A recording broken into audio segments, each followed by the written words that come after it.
নমস্কার বন্ধুরা, ঝুম্পার রান্নাঘরে জানাই সবাইকে স্বাগত। আমি আজকে আপনাদের সঙ্গে শেয়ার করব রথযাত্রা স্পেশাল জগন্নাথ দেবের 56 ভোগের মহাপ্রসাদের মধ্যে প্রিয় মহাপ্রসাদ হলো কণিকা ভোগ। এই কণিকা ভোগ জগন্নাথ দেবকে যখন সকাল 10টার সময় ভোগ নিবেদন করা হয়, রাজভোগের মধ্যে এটি কিন্তু একটি প্রিয় ভোগ। আশা করছি আজকের এই রেসিপিটি আপনাদের ভালো লাগবে, তাহলে চলুন দেখে নিই। দেখুন, সবার প্রথমে নিয়েছি আমি এখানে পরিমাণ মতন বাসমতি চাল। আপনারা আপনাদের পছন্দ অনুযায়ী চালের পরিমাণটা কম বা বেশি করতে পারেন। এখানে চালটা নিয়ে জল দিয়ে কিন্তু খুব ভালো করে হাত দিয়ে এইভাবে ঘষে ঘষে ধুয়ে নিতে হবে 2 থেকে 3 বার জলটা পাল্টে পাল্টে। দেখুন, চালটা কিন্তু খুব ভালো করে ধুয়ে নিয়েছি। এবার এর মধ্যে দিয়ে দেবো বেশ খানিকটা জল দিয়ে এই বাসমতি চালটা আমি 10 থেকে 15 মিনিট একটু ভিজিয়ে রাখবো। এবার অন্যদিকে গ্যাসে একটা কড়াই বসিয়ে দিয়েছি, কড়াইতে দিয়ে দিচ্ছি 1 টেবিল চামচ ঘি। এই প্রসাদটা কিন্তু একদম ঘিতেই তৈরি করা হয়। আপনারা যদি চান এর সঙ্গে সামান্য একটু সাদা তেলও মিশিয়ে নিতে পারেন, তবে এখানে আমি ঘি দিয়ে রান্নাটা করছি। দেখুন, গ্যাসের ফ্লেম লোতে রাখার পর ঘিটা যখন একদম গলে গেছে, তখন এর মধ্যে দিয়ে দিয়েছি গোটা গরম মশলা আর একটা তেজপাতা। গরম মশলার মধ্যে আছে এলাচ, লবঙ্গ, দারচিনি আর গোলমরিচ। এবার 10 থেকে 15 সেকেন্ড একটু নাড়াচাড়া করে নিলাম। মশলাটা থেকে যখন সুন্দর গন্ধ বেরিয়েছে, তখন এর মধ্যে দিয়ে দিয়েছি 1 মুঠো কাজু আর দিয়েছি কিশমিশ। কিশমিশটা একটু আমি জলে ধুয়ে নিয়েছি। এবার লো ফ্লেমে এটা 15 থেকে 20 সেকেন্ড একটু নাড়াচাড়া করে নিচ্ছি। দেখুন, এটা 15 থেকে 20 সেকেন্ড একটু নাড়াচাড়া করে নেওয়ার পর এবার এর মধ্যে দিয়ে দিচ্ছি 1/4 কাপ ছোলা। আমি এখানে ছোলাটা 5 থেকে 6 ঘন্টার জন্য জলে ভিজিয়ে রেখেছিলাম। তারপরে জল থেকে তুলে এটা হালকা করে একটু ভেজে নেব 1 মিনিট মতন। এই কণিকা ভোগের মধ্যে কিন্তু অবশ্যই করে ছোলার ডালটা দিতে হয়।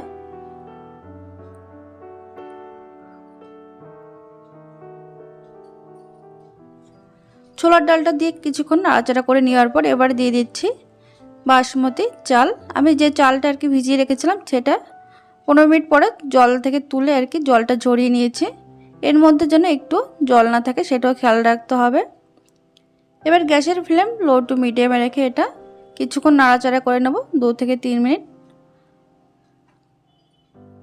চালটা কিছুক্ষণ ভেজে নিলে এটা কিন্তু বেশ ঝরঝরে হবে আর খেতে বেশ ভালো লাগবে, যেহেতু ঘি দিয়ে রান্নাটা হচ্ছে।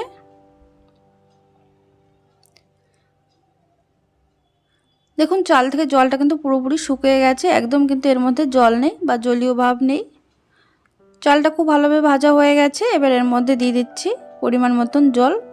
যতটুকু চাল নিতে হবে তার ডবল কিন্তু জলের পরিমাণটা দিতে হবে, সেটা কিন্তু একদম খেয়াল রাখবেন। আপনারা যতটা পরিমাণে চাল নেবেন, মানে যে পাত্র বা যে বাটি হোক বা কাপ মেপে নিন, সেই কাপের ডবল আর কি জলটা নিতে হবে। এবার জল দিয়ে খুব ভালো করে মিশিয়ে নেওয়ার পর এর মধ্যে দিয়ে দিলাম স্বাদ অনুযায়ী নুন দিয়ে আবারও খুব ভালো করে মিশিয়ে নিচ্ছি। জলটা যখন ফুটতে শুরু করবে তখন গ্যাসের ফ্লেম লো টু মিডিয়ামে রেখে এটা 5 মিনিট রান্না করে নিতে হবে। 5 মিনিট পরে আমি ঢাকনাটা খুলে নিচ্ছি। দেখুন, এখনও কিন্তু এর মধ্যে জল ভাব রয়েছে আর চালটা কিন্তু এখনও পুরোপুরি সিদ্ধ হয়নি। এবার খুব ভালো করে নাড়াচাড়া করে মিশিয়ে নেওয়ার পর এর মধ্যে দিয়ে দিতে হবে স্বাদ অনুযায়ী চিনি। এখানে আমি 2 টেবিল চামচ চিনিটা দিয়ে এর সঙ্গে খুব ভালো করে মিশিয়ে নিচ্ছি। চাল যখন 80% মতন সিদ্ধ হবে তখন কিন্তু এর মধ্যে চিনিটা মিশিয়ে দিতে হবে।